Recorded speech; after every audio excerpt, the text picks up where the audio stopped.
లోకరక్షకుడు మనందరి అద్వితీయ నాథుడునైన ప్రభువైన యేసుక్రీస్తు వారి పరిశుద్ధమైన నామములో నా హృదయపూర్వక వందనములు పేరు పేరున ప్రతి ఒక్కరికి తెలియజేస్తున్నాను. ఈరోజు మరొకసారి ఈ మీడియా మాధ్యమం ద్వారా మీతో దేవుని మాటలు, పరలోకమందున మహాదేవుని మాటలు పంచుకొనుటకు దేవుడిచ్చినటువంటి ఇంత సదవకాశాన్ని బట్టి ఆయనకు నేను కృతజ్ఞతాస్తుతులు చెల్లించుచున్నాను. చిన్న ప్రార్థన చేసుకొని మనము ప్రార్థన సహాయం చేత, దేవుని సహాయం చేత మనము సందేశంలోనికి ప్రవేశిద్దాం. దయచేసి నాతో పాటు అందరూ ప్రార్థనలు ఏకీభవించవలసిందిగా మనవి. ప్రేమగల తండ్రి, కృపగల దేవ, జీవం గల నాయన, పరిశుద్ధుడు అయిన మహా గొప్ప దేవ, ఈ రీతిగా మరొకసారి మీ పిల్లలందరితో కలిసి ఈ శాటిలైట్ ఛానల్ ద్వారా అమూల్యమైనటువంటి ఆత్మలను రక్షించుటకు శక్తి కలిగిన మీ మాటలు పంచుకొనుటకు మీరిచ్చినటువంటి ఇంత చక్కని ఆయుష్ను బట్టి, అవకాశమును బట్టి, సమయమును బట్టి స్తుతులు చెల్లిస్తున్నాము నాయన.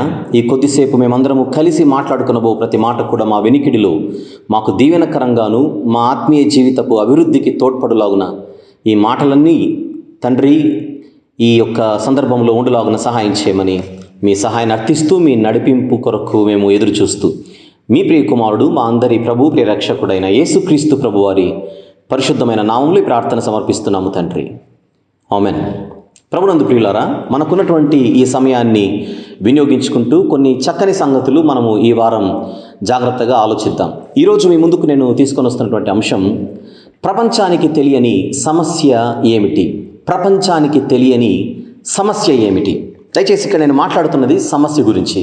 సహజంగా మనిషికి ఊహ తెలిసినప్పటి నుంచి ఏదో ఒక సమస్యల గుండా మనిషి ప్రయాణం చేస్తూ ఉంటాడు. చెప్పాలంటే బడి పిల్లల నుంచి పండు ముసలివారి వరకు ఏవో ఒక సమస్యలు ఉంటాయి. చదువే సమస్య పిల్లలకైతే పెద్దవారికి ఉన్నటువంటి సమస్యల గురించి ప్రత్యేకంగా నేను చెప్పాల్సిన అవసరం లేదు. ఒక్కొక్క స్థాయిలో, ఒక్కొక్క స్థితిలో రకరకాల సమస్యలు మనిషిని కౌగిలించుకుంటూ ఉంటాయి.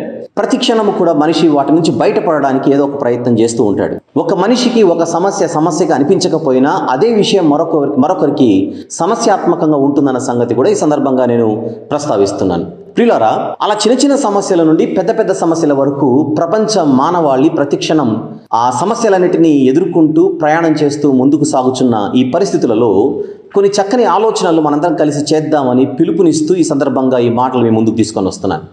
ఆ మధ్యకాలంలో యూరప్ ఖండంలో ఒక సర్వే జరిగింది ఈ సమస్యల గురించి. సహజంగా అభిప్రాయ సేకరణలు అనేవి మన సమాజంలో తరచుగా జరుగుతూ ఉంటాయి.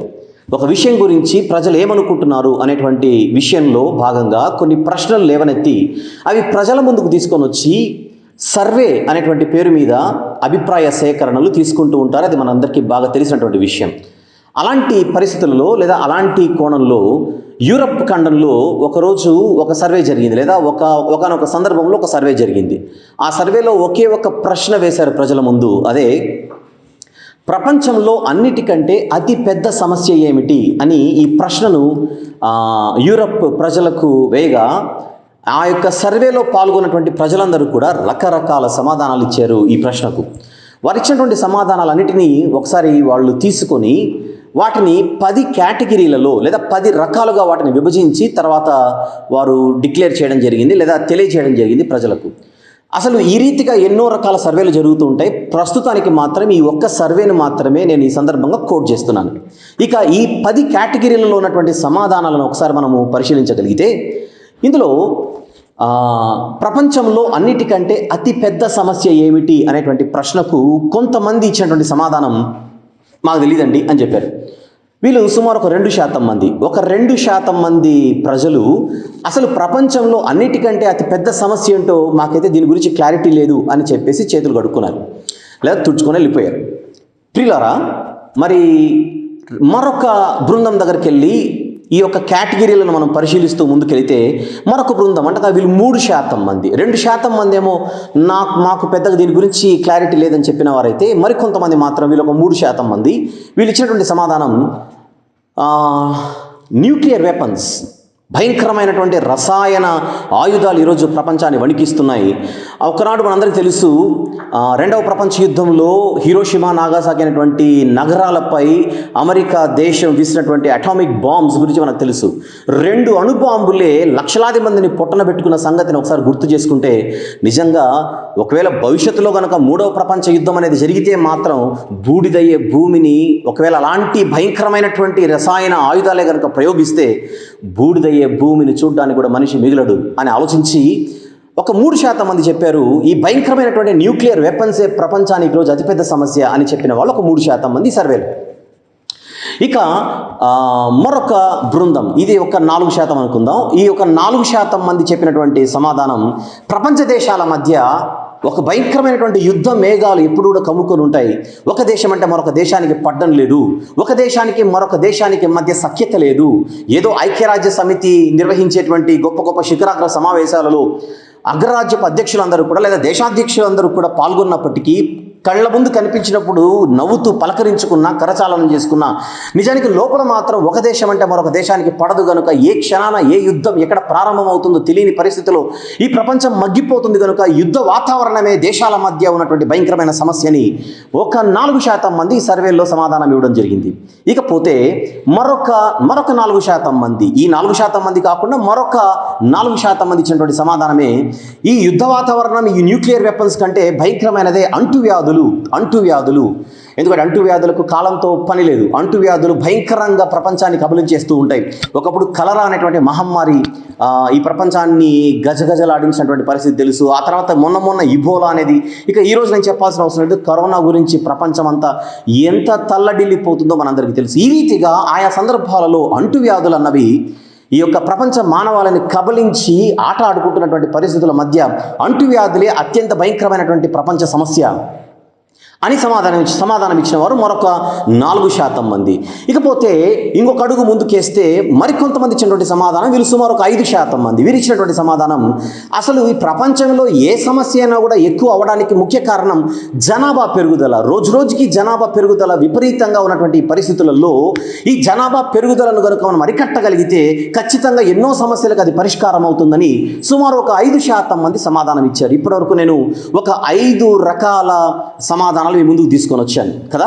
అసలు మాకు సమస్య గురించి ఐడియా లేదన్న వాళ్ళు కొంతమంది, న్యూక్లియర్ వెపన్సే భయంకరమైన సమస్య అని చెప్పిన వాళ్ళు మరికొంతమంది, యుద్ధ వాతావరణమే సమస్య అని చెప్పిన వాళ్ళు మరికొంతమంది, అంటువ్యాధులు సమస్య అని చెప్పిన వాళ్ళు మరికొంతమంది, ఈ భయంకరమైనటువంటి జనాభా పెరుగుదల రోజు రోజుకి విపరీతంగా పెరిగిపోతుండడంతో దాన్ని అరికడితే ఎన్నో సమస్యలకు మనకు పరిష్కారం దొరుకుతుందని మరికొంతమంది భావించినట్టుగా ఈ సందర్భంగా మీ ముందు నేను ప్రస్తావిస్తున్నాను. ప్రియమైన సోదరులారా, సోదరిమణులారా, మరికొన్ని సమాధానాలు కూడా మనం ఇక్కడ చూసే ప్రయత్నం చేద్దాం. మరికొంతమంది అన్నారు రోజు రోజుకి మనకు సహజ వనరుల కొరత పెరిగిపోతుంది. ఇంతకుముందు దొరుకుతున్నంత పుష్కలంగా మనకు సహజ వనరులు లేవు, దానికి అనేకమైన కారణాలు ఉన్నాయి. అందుచేత సహజ వనరుల కొరతే భయంకరమైన సమస్య అని చెప్పిన వాళ్ళు కూడా సుమారు ఒక 7% మంది ఉన్నారు. మరికొంతమంది అన్నారు వీళ్ళు ఒక 11% మంది సర్వేలో ఒక 11% మంది చెప్పినటువంటి సమాధానం ఉగ్రవాదమే ఒక భయంకరమైన సమస్య ప్రపంచానికి. ఉగ్రవాదులు భయంకరమైన దయ, దాక్షిణ్యం, పిల్ల పెద్ద అనేటువంటి తేడా లేకుండా భయంకరమైనటువంటి దాడులు ప్రపంచ దేశాలలో ఆయా ప్రాంతాలలో జరుపుతుండగా ఈ ఉగ్రవాదులదే ఈ యొక్క ప్రపంచానికి ఉన్నటువంటి భయంకరమైన సమస్య, టెర్రరిజమే భయంకరమైన సమస్య అని ఒక 11% మంది సమాధానం ఇవ్వడం జరిగింది. ఇకపోతే ఒక 16% మంది ఇచ్చినటువంటి సమాధానం, ఇచ్చిన సమాధానం ఆర్థిక మాంద్యం, ఎకనామిక్ క్రైసిస్ ఈ ప్రపంచాన్ని పట్టి పీడిస్తోంది. చదువులేమో పుట్టగొడుగుల్లా పుట్టుకొస్తున్నాయి కొత్తవి, కానీ కొత్త చదువులు పుట్టుకొస్తున్నా కూడా ఉద్యోగాలు మాత్రం దొరకట్లేదు. ఆర్థిక మాంద్యం ప్రపంచాన్ని అల్లాడిస్తోంది. అందుచేత ఎకనామిక్ క్రైసిస్లో నుంచి ఈ ప్రపంచం ఎప్పుడైతే బయటపడుతుందో అప్పుడే ఒక చక్కని పరిష్కారము మనకు ప్రపంచానికి దొరికినట్టు, ఒక చక్కని స్వాతంత్రం మనకు వచ్చినట్టు అని ఆర్థిక స్వాతంత్రం గురించి మాట్లాడుతున్న మేధావులు కూడా ప్రపంచంలో కనబడుతున్నారు. అందుచేత ఒక 16% మంది ఇచ్చిన సమాధానం ఎకనామిక్ క్రైసిసే ఒక భయంకరమైన సమస్య అని చెప్పిన వాళ్ళు కూడా ఉన్నారు.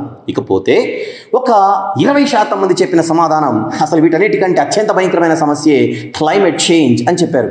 ఈ వాతావరణంలో భయంకరమైన మార్పులు. అవును, రోజు రోజుకి కార్బన్ డైఆక్సైడ్ పెరిగిపోతున్నటువంటి భయంకరమైన పరిస్థితులలో ఈ భూతలమంతా వేడెక్కుతున్నటువంటి పరిస్థితుల మధ్య ఒకవేళ కార్బన్ డైఆక్సైడే కనుక పెరిగిపోతే, ఈ ఉపరితలం వేడెక్కిపోతే, మంచు పర్వతాలన్నీ కరిగిపోతే, అవి నీరుగా మారి సముద్రాలలోకి చేరితే, సముద్ర నీటి మట్టం పెరిగిపోతే అసలు ఆ స్థితిని మనం ఎలా ఊహించుకోగలగాలని వాతావరణ నిపుణులు వారు చెబుతున్నటువంటి మాట, అర్జెంటుగా ఈ కార్బన్ డైఆక్సైడ్ శాతాన్ని మనం తగ్గించాలి, గ్లోబల్ వార్మింగ్ని మనం అరికట్టాలని చెప్పి క్లైమేట్ చేంజ్ అన్నిటికంటే భయంకరమైన సమస్య అని చెప్పినటువంటి వాళ్ళు కూడా ఉన్నారన్న సంగతి ఈ సందర్భంగా నేను ప్రస్తావిస్తున్నాను. ఇకపోతే వీటన్నిటికంటే ఎక్కువగా ఒక ఇంతకుముందు నేను చెప్పినటువంటి క్లైమేట్ చేంజ్ గురించి చెప్పిన వాళ్ళు ఒక 20% మంది. ఇకపోతే 28% మంది ప్రజలు ఎక్కువగా ఓటేసింది లేదా ఎక్కువగా వ్యక్తం చేసింది అసలు వీటన్నిటికంటే ముఖ్యంగా ప్రపంచ దేశాలను పట్టిపీడిస్తున్న అత్యంత భయంకర భయంకరమైన సమస్యే పావర్టీ, అనగా పేదరికం. పేదరికమే ప్రపంచాన్ని ఈరోజు పట్టి పీడిస్తోంది. ఈ పేదరిక నిర్మూలన జరిగితే తప్ప ఈ ప్రపంచం నిజమైనటువంటి ఆనందాన్ని పొందలేదు అని చెప్పిన వాళ్ళు కూడా ఉన్నారు. సుమారు ఒక 10 రకాల సమాధానాలు ఈ యొక్క సర్వే నిర్వహించినటువంటి వారు పొందగా వాటిని ఈ రీతిగా కేటగిరీస్గా డివైడ్ చేసి మరి పబ్లిక్కి తెలియజేయడం జరిగింది. ఇంతవరకు మీరు విన్నారు కదా. ఒకవేళ ఇదే ప్రశ్న కనుక సర్వే రూపంలో మన ముందుకు వస్తే మనము కూడా ఇలాంటి సమాధానాలే దాదాపుగా ఇస్తాం, లేదంటే మరికొన్ని జత చేయొచ్చు. ఫర్ ఎగ్జాంపుల్, నిరక్షరాస్యత ఒక సమస్య అని మనం చెప్పవచ్చు, నిరుద్యోగం ఒక భయంకరమైన సమస్య అని చెప్పవచ్చు, అంటరానితనం ఒక భయంకరమైన సమస్య అని మనం చెప్పవచ్చు. ఈ రీతిగా మనము రకరకాల సమాధానాలు మనం ఆలోచిస్తే ఒక్కొక్కరు ఒకటి వ్యక్తం చేసే అవకాశం ఉంది. ఆల్ రైట్, ఇదంతా ఎందుకు మెన్షన్ చేశాను? ప్రపంచంలో ఉన్నటువంటి అతిపెద్ద సమస్య ఏమిటి అనేటువంటి ప్రశ్నను ప్రపంచ ప్రజల మధ్య కొన్ని ప్రాంతాలలో వేసినప్పుడు ఈ రీతిగా సమాధానాలు వచ్చాయి.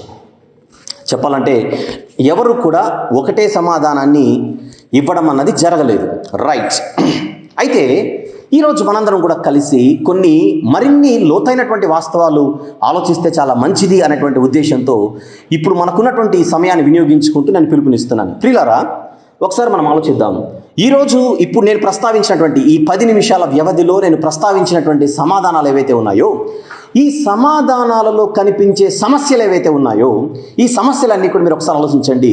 ఒక 100-200 సంవత్సరాల క్రిందటికి వెళ్తే ఇప్పుడు నేను చెప్పినటువంటి సమాధానాలలో, లేకపోతే ఇప్పుడు నేను మీ ముందుకు తీసుకొని వచ్చినటువంటి ఈ యొక్క సమస్యలలో కొన్ని సమస్యలు ఆ రోజుల్లో కనబడేవి కాదు.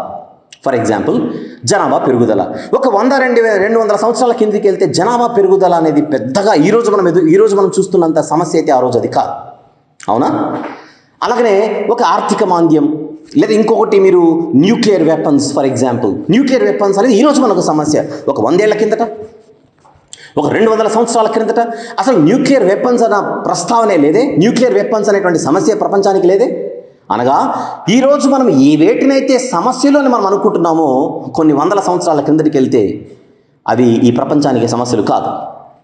అలాగే మనం ఇంకొంచెం ముందుకు అడుగు వేసి మనం ఆలోచిస్తే భవిష్యత్తులో భావి తరాల వారు వేటినైతే ఎదుర్కోబోతున్నారో సమస్యలను, ఆ సమస్యలు బహుశా ఈరోజు మనకు సమస్యలుగా కనబడడం లేదేమో.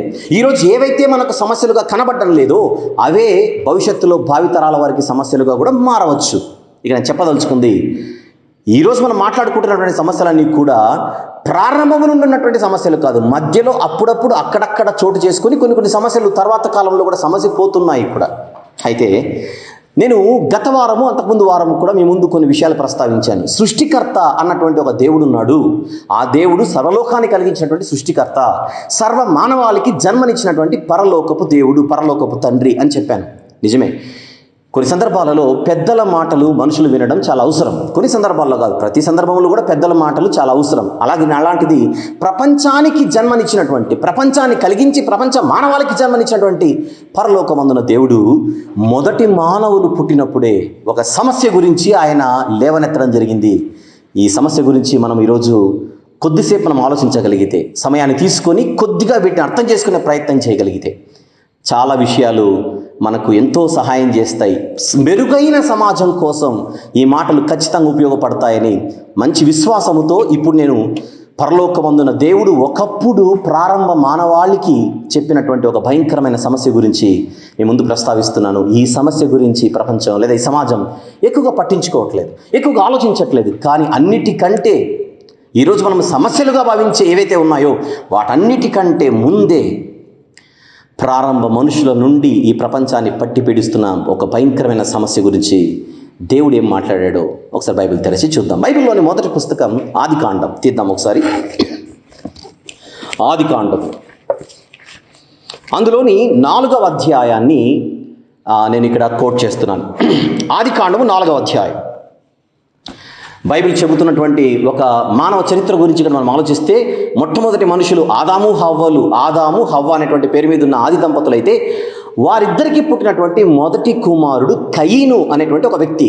ఆ కయీను అనేటువంటి వ్యక్తి తన సహోదరుడి మీద, అనగా తన తోబుట్టు మీద ఒక భయంకరమైన అసూయ, భయంకరమైనటువంటి కక్షను పెంచుకున్నటువంటి తరుణంలో ఆ వ్యక్తితో దేవుడు మాట్లాడుచు ఏం చెబుతున్నాడో చూద్దాం జాగ్రత్తగా. ఆదికాండము 4వ అధ్యాయము.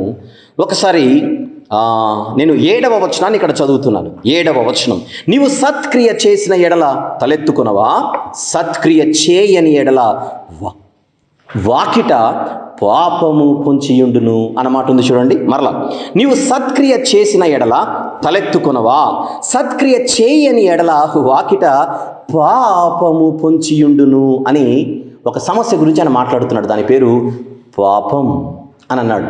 ఇంగ్లీష్లో దీన్ని సిన్ అని అంటాం కదా. పాపము పొంచియుండును, నీ ఎడల దానికి వాంఛ కలుగును, కానీ నీవు దానిని ఏలవలెను. ఏలుదువు అని అన్నాడు, నీవు దాన్ని ఏలాలి. ఇది దేవుడు చెబుతున్న జాగ్రత్త, దేవుడిస్తున్న హెచ్చరిక. ఒక భయంకరమైన సమస్య గురించి ఆయన వార్నింగ్ ఇస్తున్నాడు చూడండి ఒక మనిషికి. కయీను, నీకు ఒక సమస్య ఉంది, ఆ సమస్య నీ కోసం ఎదురు చూస్తోంది. దాని పేరు పాపం. పాపం, ఈ పాపం అన్న సమస్య మనిషి యొక్క హృదయంపై కన్నేసి మనిషి యొక్క మనస్సును చెరపట్టి చెడగొట్టడానికి ప్రయత్నం చేసే అత్యంత భయంకరమైన పరిస్థితి. అదే ఆదికాండములో పక్క పేజీకి నేను వస్తున్నాను. 6వ అధ్యాయం 4వ అధ్యాయం నుండి 6వ అధ్యాయానికి వస్తే, 6వ అధ్యాయంలో ఈ నరుల లేదా మనుషుల భయంకరమైన పాపాలను బట్టి దేవుడు ఏమని సర్టిఫికెట్ ఇస్తున్నాడో చూద్దాం. 6వ అధ్యాయం 5వ వచనం. 6వ అధ్యాయము 5వ వచనం చదువుతున్నాను. నరుల చెడుతనము భూమి మీద గొప్పదనియు, వారి హృదయము యొక్క తలంపులలోని ఊహంతయు. మరలా, నరుల చెడుతనము భూమి మీద గొప్పదనియు, వారి హృదయము యొక్క తలంపులలోని ఊహ అంతయు ఎల్లప్పుడూ కేవలము చెడ్డదని దేవుడు చూచెను. ఎక్కడ చూస్తున్నాడు దేవుడు? ఎవరు దేవుడు అని అడిగితే మన హృదయాన్ని చూసేవాడు, పై స్వరూపమును చూసేవాడు కాదు, పై రూపమును చూసి తీర్పునిచ్చేవాడు కాదు. మనిషి హృదయాన్ని చూడగలిగిన వాడు ఆ మనిషి హృదయం యొక్క స్థితిని ఆయన గమనించేవాడు. ఏం చెబుతున్నాడు? మనిషి యొక్క హృదయములోని తలంపులలోని, అక్కడ మాట్లాడుతున్నాడు చక్కగా, హృదయము యొక్క తలంపులలోని ఊహ అంతయు ఎల్లప్పుడూ కేవలము చెడ్డది. ప్రారంభ దినాలలోనే సమస్య గురించి మాట్లాడుతున్నాడు. మీరు కూడా జాగ్రత్తగా ఆలోచించండి. మనిషి యొక్క హృదయం అన్నిటికంటే భయంకరమైన సమస్య. మనిషి యొక్క హృదయమైన అన్నిటికంటే ప్రమాదకరమైనది. ఎంత ప్రమాదకరమైనది, ఏ స్థాయి నుండి అది ప్రమాదకరంగా మారిపోతుంది. అలాగే బైబిల్ ఇంకొక మాట నేను ఇక్కడ కోట్ చేయాలి, తప్పదు. అది కూడా నేను కోట్ చేసి ఒక మంచి వివరణ ఇవ్వడానికి నేను ప్రయత్నం చేస్తాను. ఇదే బైబిల్లో ఇర్మియా గ్రంథం అని ఒక పుస్తకం ఉంటుంది. ఆ ఇర్మియా గ్రంథంలో 17వ అధ్యాయము 19వ వచనంలో 17వ అధ్యాయము 19వ వచనంలో, హృదయము అన్నిటికంటే మోసకరమైనది, అది ఘోరమైన వ్యాధి కలది, దాన్ని గ్రహింపగలవాడేవాడు. ఏదేదో సమస్యలు అనుకుంటున్నాం, కానీ ప్రపంచానికి ఆర్థిక మాంద్యం సమస్య నేను కాదనట్లేదు, నిరక్షరాస్యత సమస్య కాదనట్లేదు, ఏమంటే జనాభా పెరుగుదల సమస్య, ఇవన్నీ నేను కాదనట్లేదు. కానీ ప్రారంభంలో ఈ సమస్యలన్నీ ఏవి కనిపించని ఆ రోజుల్లోనే పరలోకమందున దేవుడు ఎంత ఆలోచనాత్మకమైన విషయాన్ని మనిషి దృష్టికి తీసుకొని వస్తున్నాడు. నీ హృదయము జాగ్రత్త. God your heart. ఏం జరుగుతుంది నీ హృదయంలో? ఆ హృదయంలో పుడుతున్నటువంటి తలంపులేంటి? ఆ తలంపులలో నువ్వు ఊహిస్తున్నటువంటి ఊహలేంటి? ఎప్పటి నుంచి అది మారిపోయిందో చెబుతున్న ఒక వైనాన్ని ఒకసారి మనం చూద్దాం. అదే ఆదికాండములో 8వ అధ్యాయం. అదే ఆదికాండము 8వ అధ్యాయంలో ఉన్న ఒక మాట నేను చదువుతున్నాను. నరుల హృదయాలోచన, 21వ వచనం అండి. అది ఆదికాండం 8వ అధ్యాయం 21వ వచనం నేను కోట్ చేస్తూ చదువుతున్నాను. నరుల హృదయాలోచన వారి బాల్యము నుండి చెడ్డది. ఆలోచనలు అయితే మనిషికి వస్తున్నాయిగా, ఆ ఆలోచనలలో నుండే కదా క్రియలు బయటకు వచ్చేది. ఒక క్రియ బయటకు వచ్చిందనంటే దాని వెనకాల ఆలోచన అన్నది దాని ప్రారంభ స్థానం.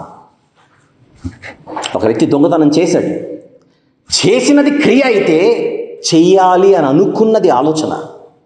ఒక వ్యక్తి నరహత్య చేశాడు, హత్య చేసినది క్రియ అయితే హత్య చేయాలనుకున్న ఒక పాయింట్ ఉందే, అది ఆలోచన. ఒక అమ్మాయిని భయంకరంగా అరాచకంగా అఘాయిత్యానికి ఆ అమ్మాయిపై పాల్పడ్డాడు ఒక వ్యక్తి. ఎన్నో వింటున్నాం ప్రతిరోజు. ఒక అమ్మాయిని పాడు చేయడం క్రియ, కానీ ఆ అమ్మాయిని చూసినప్పుడే ఒక భయంకరమైన ఊహలోనికి వెళ్ళిపోయాడు ఒకప్పుడు. అది ప్రారంభ స్థానం. చివరి స్థానానికి వచ్చిన తర్వాత, చివరి స్థాయికి వచ్చిన తర్వాత, ఒకవేళ మనకున్నటువంటి కెపాసిటీని బట్టి ఆ యొక్క పాపమనండి, నేరమనండి, దాన్ని అప్పుడు గుర్తిస్తున్నామేమో. కానీ ప్రతి నేరానికి ప్రారంభ స్థానం ఒకటి ఉంటుంది. అదే ఆ మనిషిలో పుట్టే ఆలోచనలు. ఆ ఆలోచనలు పుట్టే స్థలమే హృదయం. ఆ హృదయం గురించి దేవుడు మాట్లాడుతున్నాడు. నీ హృదయాన్ని గనుక నువ్వు కాపాడుకుంటే నిన్ను నువ్వు కాపాడుకున్నట్టే. నిన్ను నువ్వు కాపాడుకుంటే ఈ సమాజం బాగుపడినట్టే. If you want to see change in the society, first you need to see change in the individuals. కదా, సమాజం మారాలి, సమాజం మారాలి, సమాజం మారాలి అని అంటాం, కానీ సమాజం మారాలంటే ఎవరు మారాలి? ముందుగా ఆలోచన చేయండి ఒకసారి. సమాజంలోని ప్రతి మనిషి మారాలి. ప్రతి మనిషి మారాలి. నేరాలు, ఘోరాలు ప్రతిరోజు జరుగుతున్నాయి, ప్రతిరోజు చదువుతున్నాం, ప్రతిరోజు చూస్తున్నాం, ప్రతిరోజు వింటున్నాం వీటి గురించి. రేపటి వార్తలని ముందే ప్రకటిస్తారు శాటిలైట్ ఛానల్స్లో. రేపు రాత్రి 9 గంటలకు మనం చూద్దాం నేరాలు, ఘోరాలు. నేరాలు, ఘోరాలన్న పేరు మీద ప్రతిరోజు రాత్రి 9 గంటలకో 8 గంటలకో మీకు వార్తలు వస్తాయని ముందే ఒక మీడియా ఛానల్ వారు ప్రకటిస్తున్నారంటే ఏమని అర్థం చేసుకోవాలి దీన్ని? ఏ వార్తలు దొరక్కపోయినా ఈ సమాజంలో నేరాలకు సంబంధించిన వార్తలు, ఘోరాలకు సంబంధించిన వార్తలు తప్పకుండా దొరుకుతాయని ముందే తెలుసు కనుకనే ప్రతిరోజు ఆ నేరాలు, ఘోరాల గురించి వార్తలు వేయడానికి ఛానల్స్ వారు సిద్ధపడిపోయారు. కారణం, నేరాలు జరగని రోజు ఉండదు, ఘోరాలు చూడని దినం ఉండదు. అంత పక్కాగా సమాజంలో ఇవి జరుగుతున్నాయి. ఈ సమాజం మారాలంటే ఏం జరగాలి? ఈ సమాజం మెరుగుపడాలనంటే మార్పు ఎక్కడ స్టార్ట్ అవ్వాలి? ప్రింట్ మీడియాలో, న్యూస్ పేపర్లో క్రైమ్ కార్నర్ అని ముందే వేస్తారు. క్రైమ్ కార్నర్ అని ఒక పేజ్ని లేదా ఒక కార్నర్ని కేవలం ఈ క్రైమ్ న్యూస్కు మాత్రమే ఏర్పాటు చేస్తారంటే అర్థం ఏంటి? అడవి మృగాల మధ్య జరుగుతున్నటువంటి నేరాల గురించి కాదు, అడవిలో ఉన్నటువంటి క్రూర మృగాల మధ్య జరుగుతున్నటువంటి ఘోరాల గురించి కాదు. క్రైమ్ కార్నర్లో మనం చదివే వార్తలు అన్నీ మన మధ్య జరిగే భయంకరమైన దారుణాలే, అన్నీ మనము చేసే భయంకరమైన దారుణాలే. దీనికి ఎప్పుడు ఫుల్ స్టాప్? ఎప్పుడు దీనికి ముగింపు? ఆ ముగింపు జరగాలంటే ట్రీట్మెంట్ అనేది చక్కగా జరగాలి. ట్రీట్మెంట్ అనేది ఒక ప్రాపర్గా జరగాలి. ఒక వైద్యుడి దగ్గరికి వెళ్ళినప్పుడు, డాక్టర్ గారి దగ్గరికి వెళ్ళినప్పుడు ఎందుకు ఇన్ని మెడికల్ టెస్టులు చేస్తారు? రోగం వస్తే అసలు ప్రాబ్లం ఎక్కడుందో కనుక్కుంటే తప్ప ట్రీట్మెంట్ అక్కడ నుంచి స్టార్ట్ చేయలేమని. రోగం నిర్ధారణ అయిన తర్వాతనే ట్రీట్మెంట్, చికిత్స అనేది ప్రారంభమవుతుంది. అలాగే సమాజం రోజు రోజుకి ఒక భయంకరమైనటువంటి స్థితిలోనికి జారిపోతుంటే ఈ సమాజాన్ని మెరుగుపరచాలంటే ట్రీట్మెంట్ ఎలా స్టార్ట్ అవ్వాలి? ఎక్కడి నుంచి స్టార్ట్ అవ్వాలి? అదే చెబుతున్నాడు దేవుడు ప్రారంభం నుంచి. మనిషి, నీ హృదయాన్ని కాపాడుకో, నీ హృదయాన్ని జాగ్రత్తగా చూసుకో. ఆ హృదయంలో వస్తున్న ఆలోచనలేంటి, తలంపులేంటి, చివరకు నీ ఊహలేంటి, నేను అన్నీ గమనిస్తున్నాను అంటున్నాడు దేవుడు. ఆ హృదయము నుండే కడుగబడుట అనేది జరగాలి. ఆ హృదయాన్ని కడగాలి. స్వచ్ఛ భారత్ మిషన్ అని మనం గర్వంగా చెప్పుకునే ఒక మంచి మిషన్ మనకు తెలుసు. ఇక్కడ పరిసరాలను పరిశుభ్రంగా ఉంచుకోవాలి. స్వచ్ఛ భారత్ మిషన్ మంచిది అది. కానీ స్వచ్ఛ భారత్ మిషన్తో పాటు స్వచ్ఛ హృదయ మిషన్ కూడా స్టార్ట్ చేస్తే ఎంత బాగుంటుంది? పరిసరాలను కడుక్కుందాం, ఆరోగ్యంగా ఉందాం, హృదయాలను కూడా కడుక్కుందాం, ఒక అద్భుతమైనటువంటి సమాజంలో జీవిద్దాం అని బైబిల్ పిలుపునిస్తోంది. 2000 సంవత్సరాల క్రితం యేసుక్రీస్తు ప్రభు ఈ లోకానికి వచ్చినప్పుడు ఆయన చెప్పిన మాట, హృదయ శుద్ధి కలిగిన వారు ధన్యులు, వారు దేవుని చూచెదరు. తన దగ్గర ఉన్న శిష్యులు ఒకరోజు ఆహారాన్ని భుజిస్తుంటే కొంతమంది పెద్ద మనుషులు వచ్చి చేతులు కడుక్కోకుండా నీ శిష్యులు భుజిస్తున్నారని ఒక పంచాయతీ చేయడానికి ప్రయత్నం చేస్తే, మీకు అదే కనుక సమస్య అయితే, ఒకవేళ చేతులు కడుక్కోకుండా తినడం అన్నదే మీకు సమస్య, మీ కంటికి సమస్యగా కనబడుతుంటే, లోపల నుంచి వచ్చే, అనగా హృదయంలో నుండి వచ్చే భయంకరమైనటువంటి ఆలోచనలు, భయంకరమైన దురాలోచనలు, వీటన్నిటిని మీరు సమస్యలు అనుకోవట్లేదా అని యేసుక్రీస్తు ప్రభు చెప్పిన మాట ఈ సందర్భంగా నేను చదవడానికి ఇష్టపడుతున్నాను. మార్కు సువార్త 7వ అధ్యాయం 20 నుంచి 23 వచనములు ఒకసారి నేను చదువుతాను దయచేసి ఉన్న సమయంలో. మార్కు సువార్త 7వ అధ్యాయం 20 నుంచి 23 వచనములు. మనుషుని లోపల నుండి బయలు వెళ్ళున్నది మనిషిని అపవిత్రపరచును. లోపల నుండి అనగా మనుషుల హృదయములో నుండి దురాలోచనలు, జారత్వములు, దొంగతనములు, నరహత్యలు, వ్యభిచారములు, లోభములు, చెడుతనములు, కృత్రిమమును, కామ వికారమును, మత్సరమును, దేవదూషణయు, అహంభావమును, అవివేకమును వచ్చును. ఇవన్నీ హృదయంలో నుంచి వచ్చేవి. ఈ చెడ్డవన్నీ లోపల నుండి బయలు వెళ్ళి మనుషుని అపవిత్రపరచునని ఆయన చెప్పాను. జాగ్రత్త, నీ హృదయాన్ని నువ్వు కాపాడుకోవాలని పదే అటు పాత నిబంధన అయినా ఇటు కృత నిబంధన అయినా పదే చెబుతున్నటువంటి విషయాన్ని నేను ఈ సందర్భంగా మీ ముందుకు తీసుకొని వస్తున్నాను. దయచేసి గమనించవలసిందిగా మనవి చేస్తున్నా. ప్రియులారా, ఈరోజు నైతిక విలువల గురించి మనం ఖచ్చితంగా మాట్లాడుకోవాలి. సెంట్రల్ గవర్నమెంట్కి ఒకరోజు సుప్రీంకోర్టు వేసినటువంటి ప్రశ్న, సుమారు 10 సంవత్సరాల క్రితం కేంద్ర ప్రభుత్వానికి సుప్రీంకోర్టు వారు వేసినటువంటి ప్రశ్న మీ ముందుకు తీసుకొని వస్తున్నాను. ఈ కోర్టు ముందుకు వస్తున్నటువంటి భయంకరమైన నేరాలు, భయంకరమైన ఘోరాలు ఇవన్నీ కూడా మా దగ్గరకు వస్తున్నది ఎక్కువగా చదువుకున్న పిల్లలే ఎక్కువగా నేరాలకు పాల్పడుతున్నారు. చదువుకున్న పిల్లలే ఎక్కువగా. ఇప్పుడు సైబర్ క్రైమ్స్ ఉన్నాయండి. ఫర్ ఎగ్జాంపుల్ నేను మాట్లాడతాను. సైబర్ క్రైమ్స్ చదువుకున్న వారు చేసేవా, చదువు లేని వారు చేసేవా? ఒకసారి ఆలోచించండి. సుప్రీంకోర్టు వారు అడిగింది అదే ప్రశ్న. ఎక్కువ శాతం మా దగ్గరకు వస్తున్న నేరస్తులందరూ కూడా ఎక్కువ చదువుకున్న వాళ్ళే, దట్టు యవనస్తులు. యవనస్తులలో ఎక్కువ నేరస్తులు కనబడుతున్నారు. వాళ్ళు కూడా బాగా చదువుకున్న వారు ఎక్కువగా కనబడుతున్నారు. ఇంతకు ప్రభుత్వాన్ని అడిగినటువంటి ప్రశ్న కోర్టు వారు, మీరు విద్యాలయాలలో, విశ్వవిద్యాలయాలలో మీరు ప్రవేశపెడుతున్నటువంటి కరిక్యులంలో మారల్ ఎడ్యుకేషన్కి, ఎథికల్ ఎడ్యుకేషన్కి మీరు ఎంత ప్రయారిటీ ఇస్తున్నారు? దీని గురించి మాకు ఒక రిపోర్ట్ ఇవ్వమని సుప్రీంకోర్టు వారు ఒకప్పుడు సూటిగా కేంద్ర ప్రభుత్వాన్ని ప్రశ్నించారు. కోర్టు వారు ఆలోచించింది, కోర్టు వారు గమనించింది అదే. సమస్యకు పరిష్కారం దాని యొక్క ప్రారంభ స్థానాన్ని మనం గుర్తించాలి అని. కొన్ని ఆంగ్ల పత్రికలలో ఆ రోజుల్లో వచ్చిన వార్త నేను కోట్ చేస్తున్నాను. లాంగ్వేజెస్కి ప్రయారిటీ ఉంది, సబ్జెక్ట్స్కి ప్రయారిటీ ఉంది సిలబస్లో లేదా కరిక్యులంలో, కానీ నైతిక విలువలకు మీరు ఇస్తున్నటువంటి ప్రాధాన్యతనేంటి? పిల్లలకు లాంగ్వేజెస్ నేర్పండి చదువుల్లో, పిల్లలకు సబ్జెక్టులు నేర్పించండి చదువుల్లో, కానీ మారల్ వాల్యూస్కి సంబంధించిన విషయాన్ని మాత్రం చూచాయిగా ఏదో సాంప్రదాయబద్ధంగా అలా చెప్పి క్లోజ్ చేయకండి. మిగిలిన సబ్జెక్టులకు ఎంత ప్రయారిటీ అయితే మీరు ఇస్తున్నారో, మారల్ వాల్యూస్ కూడా, మారల్ ఎడ్యుకేషన్ కూడా అంతే మీరు ప్రయారిటీ ఇవ్వాలని సుప్రీంకోర్టు వారు కేంద్ర ప్రభుత్వానికి సూచించారు. అది కోట్ చేసి బైబిల్లో ఉన్న ఒక అద్భుతమైన మాట నేను చెప్పదలుచుకున్నా. బాలుని గురించి, పసిపిల్లల గురించి బైబిల్లో ఉన్న మాట, బాలుడు నడువవలసిన త్రోవను బాల్యమందే వానికి నేర్పుము, వాడు పెరిగి పెద్దవాడైన తర్వాత దాని నుండి తొలగిపోడు అని బైబిల్ సూచించింది కొన్ని వేల సంవత్సరాల క్రితం. Train your child in the way he should go, when he grows up he will not depart from that. ప్రియులారా, let it happen in the society. Let every parent come forward to train their children in the way they should go. When they grow up, they will not depart from that. This is what the Bible says. May God bless you all.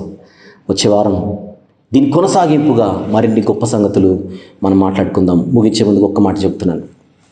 ఈరోజు పసిప్రాయంలో మొక్కగా ఉన్నప్పుడే మన పిల్లల్ని సరైన రీతిలో వంచగలిగితే మ్రానైన తర్వాత వారు నిలబడతారు. కానీ మొక్కగా ఉన్నప్పుడు వంచకపోతే మ్రానైన తర్వాత వారిని మనము సరిచేయవచ్చా? ఆలోచించండి. మెరుగైన సమాజం కోసం మనమందరం మరింత గొప్పగా ప్రయత్నం చేద్దాం. ఒక నిర్మాణాత్మకమైనటువంటి పాత్రను గట్టిగా చేపడతాం. చిన్న ప్రార్థన. ప్రేమగల తండ్రి, కృపగల దేవ, ఈరోజు మీరు మాకు ఇచ్చినటువంటి ఈ మాటలన్నింటిని బట్టి స్తుతులు చెల్లిస్తున్నాం. సమాజం అది మెరుగ్గా కనిపించాలంటే మార్పు ఎక్కడి నుంచి ప్రారంభమవ్వాలి? మా హృదయమే ఒక భయంకరమైన స్థితిలో ఉన్నదని ఎరిగి ఆ హృదయాన్ని మేము కడుక్కొని ఆ హృదయాన్ని కాపాడుకుంటూ, తండ్రి, మార్పు అనేది మాలో ప్రారంభమై అది సమాజం అంతటా కనిపించడానికి ఒక చక్కని బాధ్యత గల పాత్రను మీ పిల్లలుగా మేము మోస్తూ ముందుకు సాగుటకు సహాయం చేయండి. ఈ రీతిగా మీ మాటలు వింటున్న మీ పిల్లలందరి ఆసక్తిని ఆశీర్వదించమని లోకనాథుడు, మా అందరి ప్రియ ప్రభువు, లోకరక్షకుడైన యేసుక్రీస్తు ప్రభు వారి పవిత్రమైన నామములో ఈ ప్రార్థన సమర్పిస్తున్నాము తండ్రి. ఆమేన్. బ్రదర్ ఆర్ వంశీ గారు మాట్లాడిన బైబిల్లోని గ్రంథ వివరణలు మరియు ఆధ్యాత్మిక పూర్తి సందేశముల కొరకు ట్రూ విజ్డమ్ మినిస్ట్రీస్ అను యూట్యూబ్ ఛానల్ ను, లైవ్ లో మాట్లాడు సందేశముల కొరకు TWM లైవ్ అను యూట్యూబ్ ఛానల్ ను, ఆత్మీయంగా మేలుకొల్పుతూ గొప్ప ఉజ్జీవాన్ని రగిల్చే చిన్న సందేశముల కొరకు TWM ఇన్ఫో క్లిప్స్ అను యూట్యూబ్ ఛానల్ ను, వంశీ గారి రచన మరియు స్వరకల్పనలో విడుదలైన ఆడియో మరియు వీడియో పాటల కొరకు TWM సాంగ్స్ అను యూట్యూబ్ ఛానల్ ను, ట్రూ విజ్డమ్ ట్రైనింగ్ సెంటర్ లోని చిన్నపిల్లల సందేశంల కొరకు TWTC కిడ్స్ అను యూట్యూబ్ ఛానల్ ను, బ్రదర్ ఆర్ శాంసన్ పీటర్స్ గారి సందేశంల కొరకు the Bible messages Anu YouTube channel ను సబ్స్క్రైబ్ చేసుకోగలరు. International valid Bible theological courses Telugu మరియు ఇంగ్లీష్ మీడియాలో ఆఫర్ చేయబడుచున్నవి గమనించగలరు. మరిన్ని వివరముల కొరకు మీరు సంప్రదించవలసిన మా ఫోన్ నంబర్ 8187852132 మరియు www.twmglobal.org అను మా ఆఫీషియల్ వెబ్సైట్ ను విజిట్ చేయగలరు. ఈ టీవీ పరిచర్యలు నిరంతరాయంగా కొనసాగుటకు, ఆర్థికంగా సహకరించుటకు ప్రేరేపింపబడినచో మీ ఆర్థిక సహకారమును 9052702101 అను నంబర్కు గూగుల్ పే లేదా ఫోన్ పే ద్వారా పంపగలరు. ఈ పరిచర్యలన్నిటి కొరకు ప్రార్థించగలరు.